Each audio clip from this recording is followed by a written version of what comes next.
Shalom. I want to give all praises, glory, and honor to Yahweh, Ba'ashem, Yahweh Shai, Ba'ashem Rakakwadash, and double honors to our elders and apostles of Great Millstone that taught us His truth. Peace, love, and salutations to the hopeful elect Akim, teaching and preaching His truth with all righteousness and sincerity. This is Yahweh Sab. Today's lesson is entitled, Could There Be a Military Draft? And Lord willing, you be edified through the spirit and power of Yahweh Ba'ashem, Yahweh Shai, which are the true names of the Heavenly Father and His beloved Son in the Paleo Hebrew. And it's always the sit downs, the lessons, the street speaking. It's for the remnant, the elect, the Israel, the Most High, to use the gospel preaching. Shalom to the brother Dawa on the comment board. And hey, could there be a military draft? I have an article here from military.com. They have titled it, Could There Be a Military Draft? Trump administration says it's on the table. All right, so I'll be reading this, going into the prophecies, and Lord willing, you be edified. And to answer the question, could there be a military draft? It will be a military draft. And that's according to the testimony of Yahweh Shah, which is the spirit of prophecy. Within the Bible, speaks about prophecies. All right. And the word prophecy means to say before.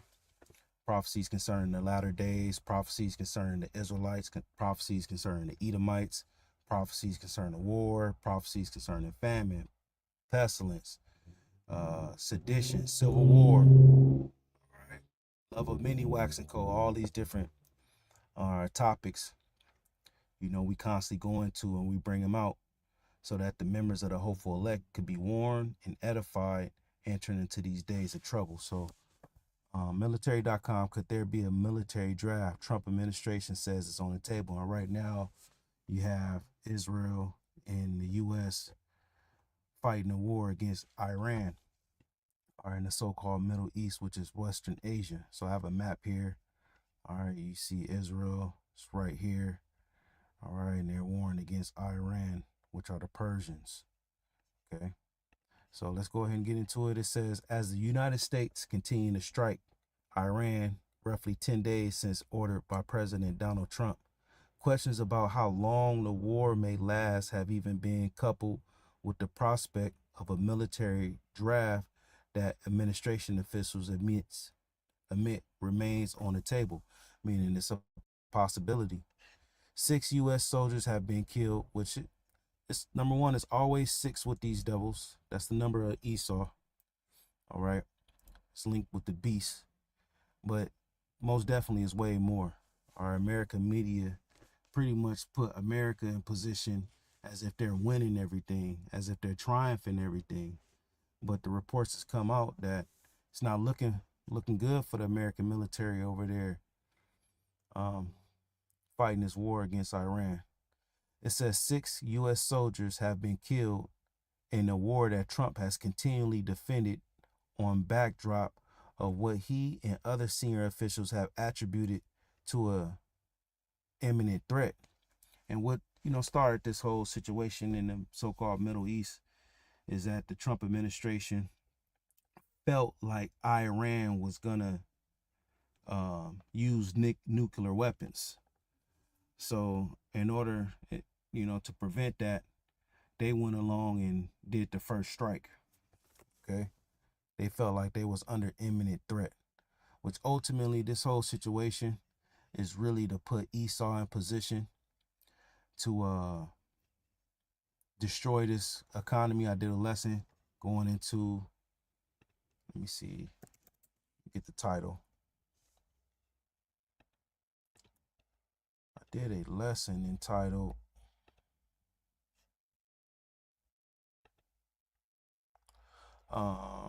Global Economic Damage Will Be Huge. All right, and we've been seeing a lot um, concerning oil prices. All right, oil then shot up over here in America, especially out here in California. All right, it's damn near $5 a gallon, and that's at the cheap spots. And that's going to have an economic ripple effect here in the system, where not only gas is going to be affected, but your energy is going to be affected. Your gas in your house, your electricity, food prices is going to go up. These businesses, the jobs, the corporations isn't going to be able to handle, the rise in cost of operation with gas prices. So look forward to more job losses and more layoffs. So it's going to be an economic ripple effect from what's going on in the Middle East.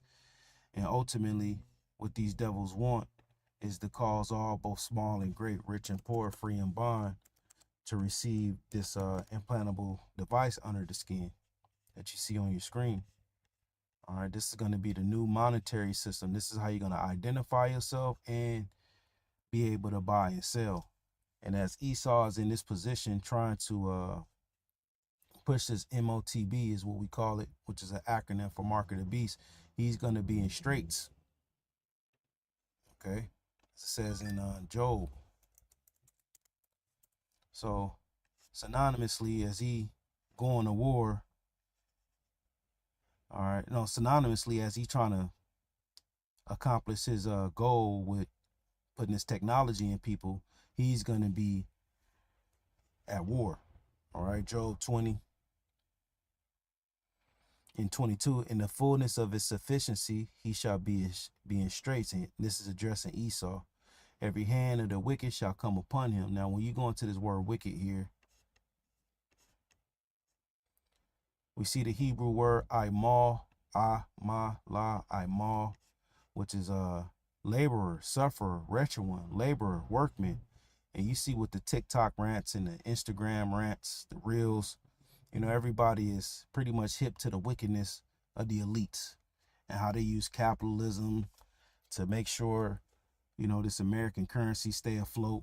They use war to make sure the American currency stay afloat. They use debt and all these different things to make sure this American money system is the way it is. So people are waking up to it. People seeing that there's a lot of lies and robbery with American culture, American history. All right. They seeing that they're political figures, whether it's the celebrities, whether it's presidents, whether it's mayors and governors, are all into lewd acts with children and little kids, so on and so forth. So we're witnessing the laborer is coming up against Esau as he's trying to fulfill his agenda. All right, so Esau is in straits. He's in a position of difficulty. It says, when he is about to fill his belly, accomplish his goals, the Most High shall cast the fury of his wrath upon him and shall rain it upon him while he is eating. So as he's trying to push this technology on everybody, he's going to be dealing with war. So that's how we know that there's going to be some type of event in the very near future that's going to happen here in America, which is Babylon the Great, which will justify these elites with transitioning to their NWO, their new system. And you've been hearing a lot about sleeper cells. You've been hearing a lot about there's migrants here. All right, so, the elites can have something happen here, blame it on Iran, blame it on these sleeper cells, and that's going to put them in position to change up this system. All right. But continuing on in Job, it says, when he is about to fill his belly, the Most High shall cast the fury of his wrath upon him and shall rain upon him while he is eating. He shall flee from the iron weapon, and the bow of steel shall strike him through, which is the ICBM missiles, the nuclear missiles. It is drawn and cometh out of the body, the missile coming out of the silo. Yeah, the glittering sword cometh out of his gall, terrors are upon him. All darkness shall be hid in secret places, and that's how these devils were working, in darkness, in the shadows. But now, through the testimony of Yahushua, these devils have been exposed, they've been revealed. As it says in 2 Thessalonians, the 2nd chapter, then shall that wicked be revealed, whom the Lord shall consume with the spirit of his mouth and the brightness of his coming. So they're no longer hiding in secret places. A fire not blown shall consume him. It shall go ill with him that is left in this tabernacle. Because this destruction of second death, which is by fire, is not going to be by someone blowing, striking a match, putting it on some rubble and getting a fire started and putting it on torches and coming to destroy him. It's going to be nuclear fire from missiles. The heaven shall reveal his iniquity, and that's where we come in at, through the spirit and power of Yahweh Bashim Yahushai. using the internet. We're revealing his iniquity. The two witnesses, and there's a third witness, which is these truthers, these different people with these podcasts that go into exposing the intricacies and the wickedness behind the scenes. All right.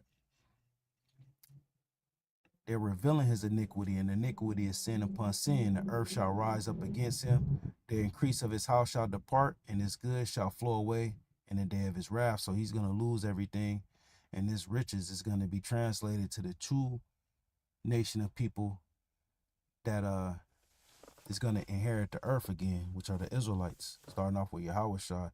This is the portion of a wicked man from the Most High, and the heritage appointed unto him by Yahweh. Ba'ashem Yahushua. So we see here, as he's trying to fulfill his belly, he's going to be in straits. He's going to have civil war, laborers coming up against him. He's going to be dealing with war, actual war in the Middle East. All right. And going back to the military.com, could there be a military draft? And he's going to also be pushing out a draft. So let's see if we can read a little more of this. 6 U.S. soldiers have been killed in a war that Trump has continually defended, on a backdrop of what he and other senior officials have attributed as an imminent threat posed by Iran towards the U.S., Israel, and other Middle East nations. The potential length of this conflict has drawn many assumptions, as Trump has floated 4 to 5 weeks duration, while Defense Secretary Pete Hegseth, these demons, man, has been more clandestine in presenting any particular time frame due to not giving away U.S. military strategies. Yeah, because when Israel, with the backing of the U.S., struck Iran, they thought it was going to be a 4 to 5 day thing. But now they talking about it's going to be months, this operation. It says in that in turn has led to questions of whether the U.S. troops could ultimately be on the ground in Iran due to airstrikes historically not providing enough military might over time for sustainability. All right, so they're going to have to ramp it up. They're going to have to switch gears. They're going to have to go from airstrikes to actually putting boots on the ground. And the American military is stretched too thin. They all over the place fighting wars. It says on Sunday, Fox Business, Sunday Morning Futures host Maria asked White House Press Secretary Caroline Leavitt about the prospect of Americans not enlisted in the U.S. military being forced to fight overseas. Mothers out there are worried that we're going to have a draft that they're going to see their sons and their daughters get involved in. It says, what do you want to say about the president's plans for troops on the ground? As we know, it's been largely an air campaign until now. It has been, and it will continue to be, Leavitt said. President Trump wisely does not remove options off the table. I know a lot of politicians like to do that quickly, but the president, as commander-in-chief, wants to continue to assess the success of the military option. The point is, President Trump wisely does not remove options off the table. Eventually, there will be a draft, and the prophecies tell us it will. We go here to Joel, this is a prophet, an Israelite. All right. Chapter 2, verse 18. I'm gonna start at 18 and build up the vibration. The point is in 20. It says, then the Lord will be jealous for his land and pity his people. And as the prophecies say in Isaiah 14, the Lord will have mercy on Jacob and will yet choose Israel. At the end of the day, all these different prophecies, all these different sad perils, whether it's war, whether it's economic collapses, is all for the purpose of the Lord pitying his people, starting off with the elect. Everything is about the elect, the remnant, the Israel, the Most High. All right. It says, yeah, the Lord will answer and say unto his people, behold, I will send you corn and wine and oil, and ye shall be satisfied therewith. The Lord going to bless us. He going to come through for us. He going to give us everything we need. The Lord is going to establish the kingdom of heaven. It says, and I will no more make you a prey and reproach unto the heathen. All right, because we got yokes of iron on us. You know, we have these different adhesion contracts. We have these birth certificates. We in debt. You know, we subject unto payments. We got to go to our enemies for once of all things, and for food and for nakedness. Our water, our wood is sold unto us. We in straits. We got the curses on us, but the Lord is lightening up the load. But the point is, the Lord is no longer going to make us a reproach among the heathen, starting off with Esau. But I will remove far off from you the northern army. The northern army is the North American military. And I will drive him, who's responsible for the North American military? Esau. And I will drive him, these Edomites, into a land barren and desolate. Let's pull this map up, right? Saudi Arabia, barren and desolate land, right? Which is Western Asia, or as they call it, the Middle East. I will drive him into a land barren and desolate, with his face towards the East Sea. All right. The East Sea, let's go back to the map, is the river Euphrates. You have the Euphrates and the Tigris. Both of these rivers dump into the Persian Gulf. And the Persian Gulf is where you've been hearing a lot about the Strait of Hormuz, which is closed right now. And this strait is responsible for 20% of the oil being shipped all throughout the world. All right, and that's why we're seeing these gas prices go up. So to continue on in Joel, a land barren and desolate, Saudi Arabia, with its face towards the East Sea, the Euphrates, and its hinder part, its back part towards the utmost sea, which would be the Red Sea here. So this area is where this third world's woe is going to take place, or the war of Armageddon. And his hinder part towards the utmost sea, and his stink shall come up. They're going to die over there. And his ill savor shall come up, because he have done great things. Fear not, O land, and be glad and rejoice, for Yahweh, Ba'ashem Yahushai, will do great things. All right. Great things is going to be happening, man. You know, in Ecclesiastes 36, we had spoke on it at this week's Street Speaking. And went into how the Lord is going to show new works and other strange wonders. You know, ain't no telling what these Edomites is dealing with over there, fighting against Iran, which is not just Edomites in the military. You got Jake over there. You got women over there. You got all nations a part of this North American military. All right. But the point is, we see that this draft is going to send bodies over there to the so-called Middle East, and a stink is going to come up. They're going to all be put to death. And during that war, Yahweh is going to come in the midst of them. So all you Jakes that's a part of the America military, your stink is finna come up. You finna get destroyed over there. All right? You ain't coming back home. You got women on the internet dancing, talking about, you know, we going to war against Iran and we winning and all this, not knowing that the counsel of Yahweh Ba'ashem Yahushai is finna stand. And like we read, the Lord is finna do great things, and it's already written that it's going to be death over there. Let's go to 2nd Esdras 13. I'm going to read through it quick. Goes into the war in heaven, Yahushai coming, and all those that's in the military getting wiped out.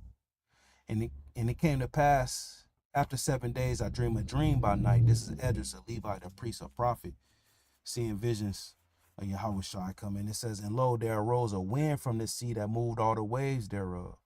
And I beheld, and lo, that man waxed strong with that man waxed strong with the thousands of heaven. See Yahushua coming with the angels. And when he turned his countenance to look, all things trembled that were seen under him. All right, now links up with Revelation, the 1st chapter. Revelation 1:7. Behold, he cometh with clouds, so-called UFOs, and every eye shall see him, and they also which pierce him, and all kindreds of the earth shall wail because of him. Even so, amen. When Yahushua come with power and great glory, everything gonna tremble under him. Everything gonna be terrified. And whensoever, back in 2nd Esdras 13:4, and whensoever the voice went out of his mouth, all they burnt that heard his voice, like as the earth felleth when it filleth the fire. So Yahushua is gonna be saying commands. He's going to be saying particular things, and destruction is going to be happening.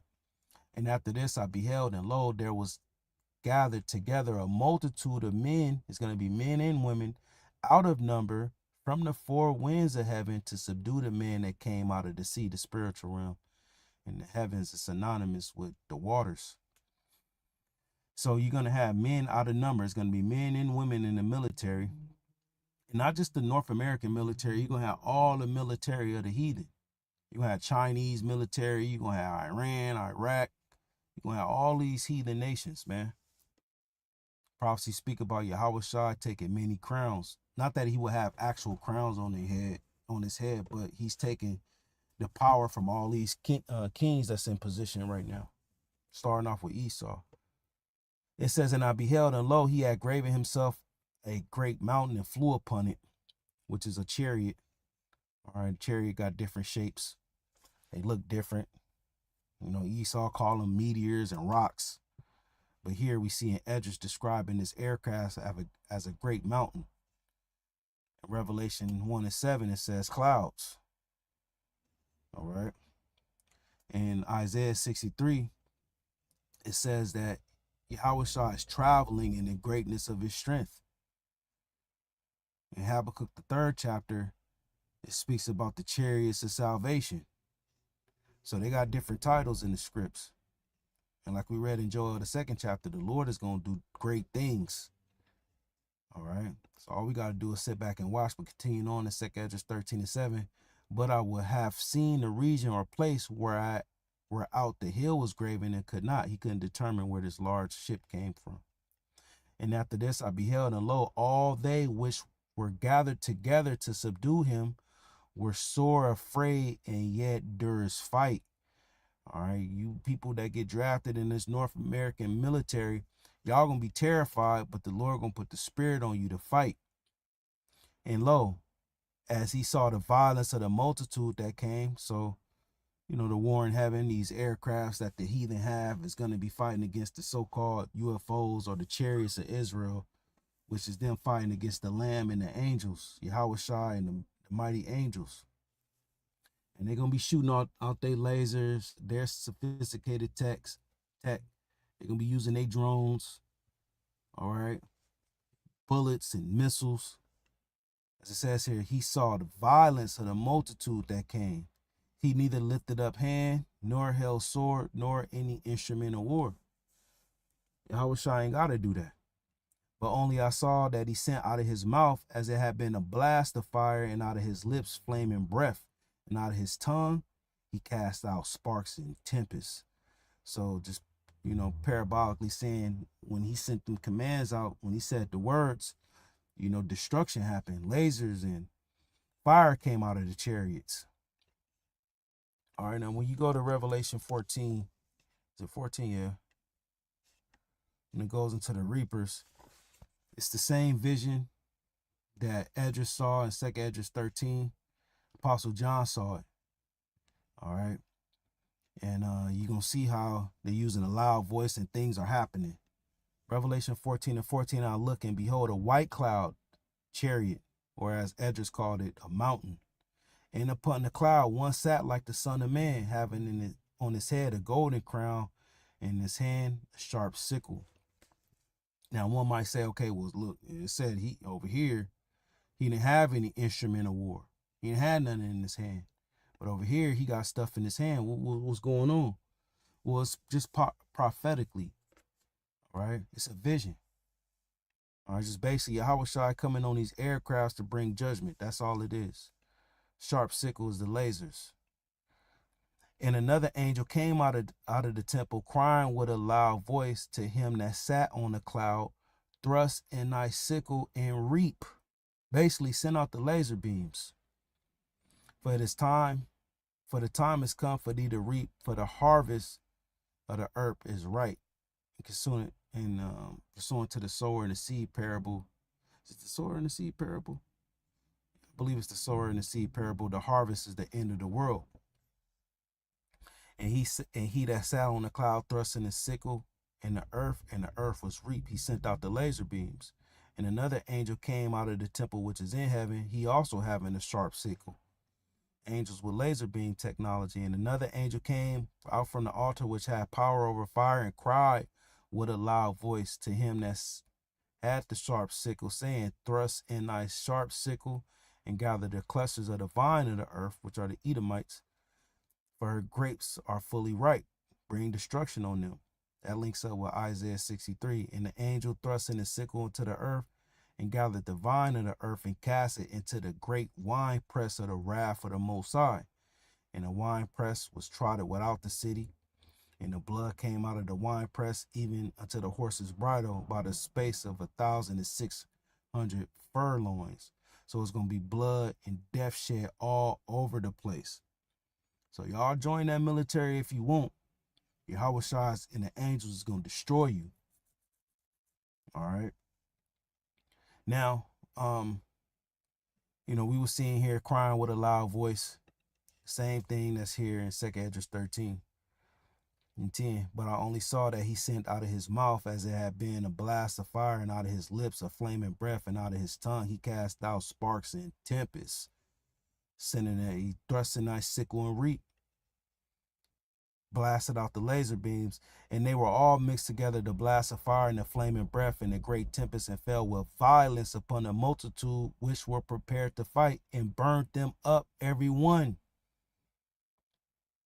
Getting burnt up, so that upon a sudden of an innumerable multitude nothing was to be perceived but only dust and smell of smoke. When I saw this, I was afraid. All right, so those individuals that join this military, this Northern Army, your stink is going to come up. You're going to get destroyed by the Yahweh Shai and the angels. They're going to blast fire on you. All right, they're going to thrust in thy sickle and reap. All right, for the harvest of the earth is right. Wickedness is at a high level. All right, so there will be a draft. But those that's in the truth, don't worry, man. Because I believe the numbers is from 18 to 26, but we already know how Esau works. He's a liar and a thief. All right. So that age range can change. He could drop it down to 16. He could drop it down to 16 to 40, 16 to 50. So don't think just because, I'm 28. Well, I'm 30, I'm cool. Yeah, man, never trust thy enemy, because as iron rusteth, so of his wickedness. These devils can change them numbers up, and they can be just like they was doing in Ukraine, driving around looking for able-bodied men. Don't give a damn how old you are, and rounding your ass up. But the Lord, as a promise, we talk about the promises, man. Romans 9, the promises is that he will remove far off from you the Northern Army. Even if they in your neighborhood, the Lord can jam their technology. We seen what the Lord did to Pharaoh and his chariots, had the wheels falling off Pharaoh's chariots. He can make it to where he can cause blackness and darkness in the area. The Lord as it says here, the Lord is going to do great things. Right, and this knowledge, wisdom, and understanding is going to keep the elect stable in these times. All right. So could there be a military draft? It will be a military draft. Why you say that? Because the prophecies say it. All right. So we're going to continue to watch. Lord willing, you're edified. I want to give all praises, glory, and honor to Yahweh, Ba'ashem, Yahweh Shai, Ba'ashem Rakakwadash, and double honors to our elders and apostles of Great Millstone that taught us the truth. Shalom, I can stay watching.